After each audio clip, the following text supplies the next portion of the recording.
It's also, I mean, one thing to say about Jay, he's one of those actors that embodies the character so well that he's an authority on it. I'll write lines that are in the neighborhood, and Jay will often kind of, he'll do one or two passes of that, and then he'll just give me the line that's perfect because it's in character, it's better than I had written, and the ad-libs have so much more life to them as well. So, thanks, man. You're welcome. Go ahead. You guys probably had about 10 dragons in the first movie. How many do you think we can expect to see different types in the new movie? It's like a lot. And what was the thought process of creating it? Well, yeah, you're going to see... Wait a second, you know exactly how many dragon genuses we tracked in the first movie? That's a wow. No, I'm not, I wasn't giving a shit about that. I was like, how come I don't know that? We've definitely... so we have a group of dragons that were designed to kind of fill the spaces because Valka has a dragon sanctuary filled with dragons she's rescued. And we actually came up with a modular system where we could pair different heads with different bodies and wings and tails and come up with endless varieties that way. So they are the background, in a sense, that create the thousands of new dragons. But featured, there are probably, I think, about the same amount of new dragons that have hero moments that are really well rigged and really well thought out, that are hopefully every bit as surprising as the other ones, if not more so. When you are doing the voices, are you guys in individual rooms, or are you in like a big room all together, doing it together and like playing off of each other's expressions? Or You mean you guys actors? Yeah. Oh, okay, actors. yeah. Well, it could be the two of us. I think on this one I was only ever in the same room as another actor once. But here's the thing, it's like this is a fairly international cast and a really big cast. And so some of us are in Australia, some of us are in Canada, some of us are in the States, different parts of the States. And so it's one of the cool things about it being voice acting is that doesn't step in the way of things, that we can still find a way to create, to record together and all that stuff. But for me, it's usually in isolation, yeah. It's nice when we can get actors together because you can let them run the scene and step on each other's lines and sometimes go off script if it feels right. So I think the voice acting in animation is probably the only spontaneous element. Everything else is so meticulously planned and executed, and it happens over the course of several years. So I encourage it whenever I can, just to have characters either actors interact or in the case of Jay, go off script if it feels right to do so, because oftentimes that's the material we end up using. Who would like next question? Anyone? You don't have to. If there is More time? If you have any additional questions? Go ahead. So you said sometimes he goes off script. So when he goes off script, does that mean you have to go back to the animators and change the animation? In animation, we always record the voice actors first, and then the animators get a breakdown of those lines down to the vowel and the consonants, so they know what to make for the mouth shapes. So it doesn't really affect the animation. Sometimes, however, late notes that might come in, we end up re-recording, and then the animators have to go back and adjust.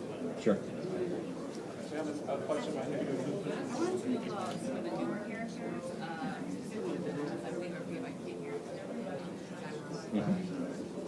What are they bringing to the film? What's the age group? The scope gets really big in this movie, and what Hiccup discovers while he's out mapping the world is that there's a brewing conflict. That conflict being incited by a very ambitious conqueror who's looking to build a dragon army. And he's played by Jaimin Hunzu. His name is Drago Bloodfist. And Drago Bloodfist employs dragon trappers. One of the best dragon trappers, the self-declared greatest dragon trapper of all, is Eret, son of Eret, played by Kit Harington. And he's a guy with some misplaced loyalty, but we sort of panned him out throughout the movie. And then the third character who I've made mention of is Hiccup's long-lost mother, who's played by Kate Blanchett. And she's kind of waging a one-woman war against Drago's ambitions by actually rescuing those dragons and whisking them back to a sanctuary where she mends them back to health. Because you haven't left your character actor this entire time.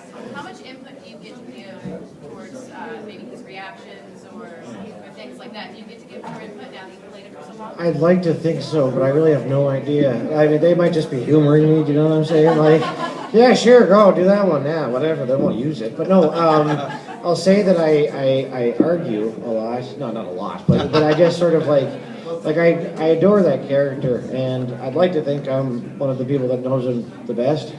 Call me old-fashioned. And so, yeah, that's kind of one of the nice things is that, like, we've been at this together for a while now, and so it's kind of like, I don't know, it's just a beautiful collaboration, and if nothing else, they allow me to chime in. So it's absolutely true. I think Hiccup is so similar to Jay in so many ways that when Jay has an opinion about the character, what he would say, what he wouldn't say, or how he might say it, I give up the fight because I know I may have heard it a certain way in my head, but that's me second guessing him, and he's the greatest authority on the character. So I try to get it in the neighborhood, and he takes it home. Nice. Hi, I'm Mark with Matty P Radio. What's the plan for the franchise going forward? Is it going to be more movies, more TV, comic books, spin-offs? What else you guys have planned? Well, I know that they're preparing for a third season. I don't know if it's been greenlit yet, but the idea of the third season would actually begin to set up the second movie. So that's the beauty of it. They've done 2 seasons that were intentionally not stepping on our toes in terms of the surprises and reveals that we have.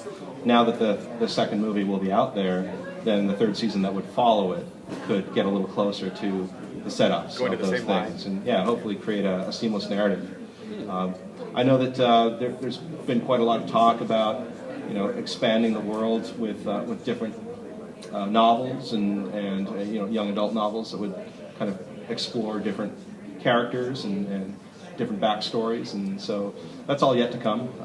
I know the general idea is out there, and it's a big ambition. We want to keep developing the world and just make it go as far as we can. But specifics I'm not that aware of. We're going to take one final question.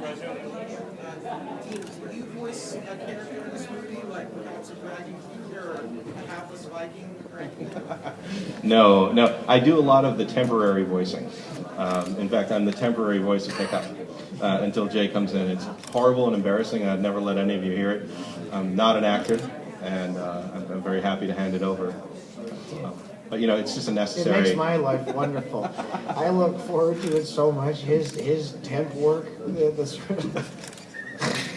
See, this is exactly it's why. the reason I get up in the morning. Are you kidding me? Because he kind of sometimes tries to do a little impression and everything. It's the best. Well, Dean and Jay, thank you. Thanks for having us. Thank you.